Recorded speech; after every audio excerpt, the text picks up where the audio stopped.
Greetings, this is Griff Ruby with part 65 of my series, Ecclesiology for Sedevacantists, based on Dogmatic Theology, Volume 2, Christ Church by Msgr G. Van Noort. I'm going to continue here on page 188. We now move to the next one, application of the mark of apostolicity to the various churches. Proposition 1. Both the Phocian and Protestant churches lack the mark of apostolicity. And I can add to that also the Novus Ordo lacks the mark of apostolicity quite conspicuously. Proof. First, it should be clear that both of them lack apostolicity of membership. A. No amount of tortuous reasoning can ever hide the fact that the Church of Constantinople, from which the rest of the Eastern churches sprang up, simply did not exist as such, that is, as a self-governing and independent church, before the schism of Michael Carolarius in 1054. The church which flourished in those regions before the schism was simply a portion of the Roman Catholic Church.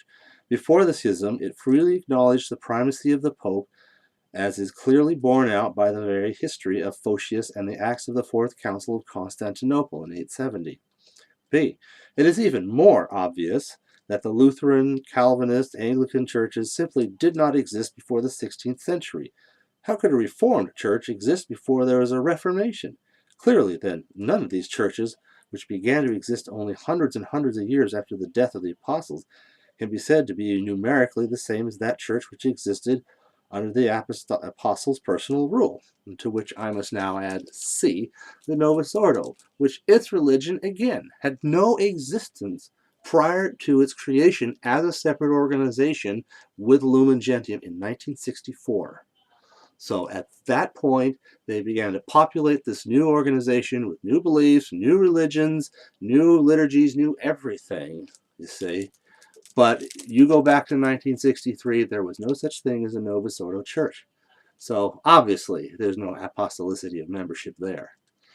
So similarly, it is quite easy to show that the Eastern and Protestant churches, and Novus Ordo lack apostolicity of government.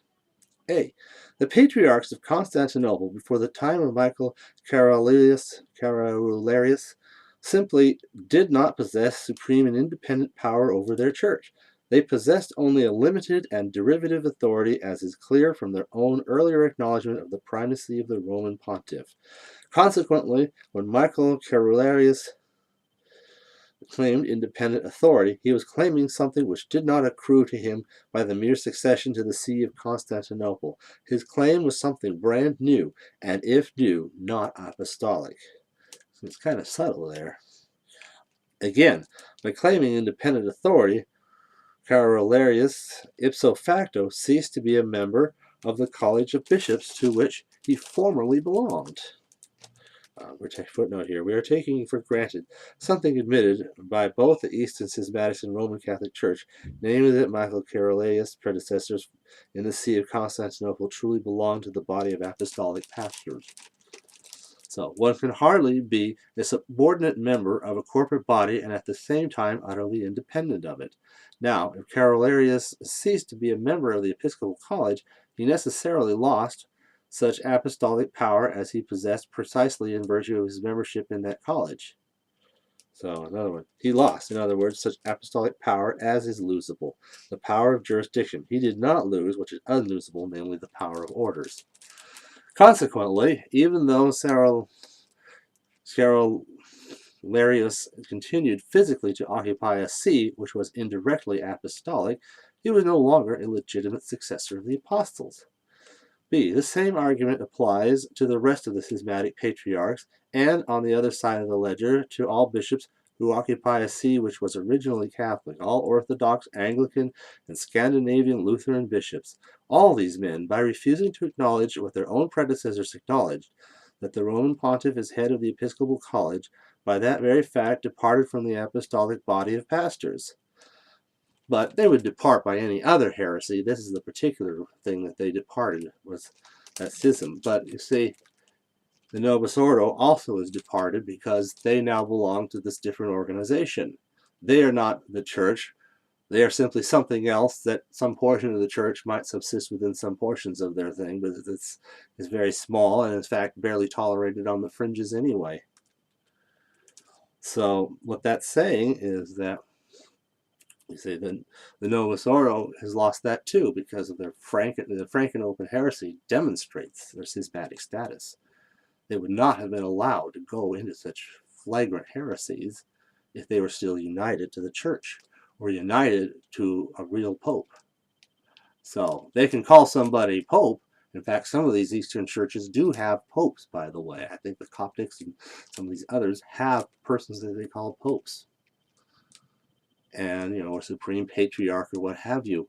But they're not the pope, in exactly the same sense that the Vatican leader is no longer the pope as of 1964. C. Finally, it should not take too much brow furrowing to realize that political rulers, lay synods, and lay consistories, whether Phocian or Protestant, cannot possibly be considered legitimate successors of the apostles. Christ did not hand over the government of his church to Caesar. He handed it over to Peter and the apostles. I love that quote. That's a good quote. And it's so true. That's how a lot of the Protestant churches were born. That's how the Eastern churches were born. And that's really how the Novus Ordo was born too, because they created this secular society and then they handed all their resources over to it. But the secular society, the Vatican organization, is just another nation. Every bit as fallen and non-Catholic as the German Protestants and the Arabic Muslims and you name it. So it's exactly the same thing. They have yielded to secular pressure. Well, I'm going to continue this a little bit more in the next part. Thank you.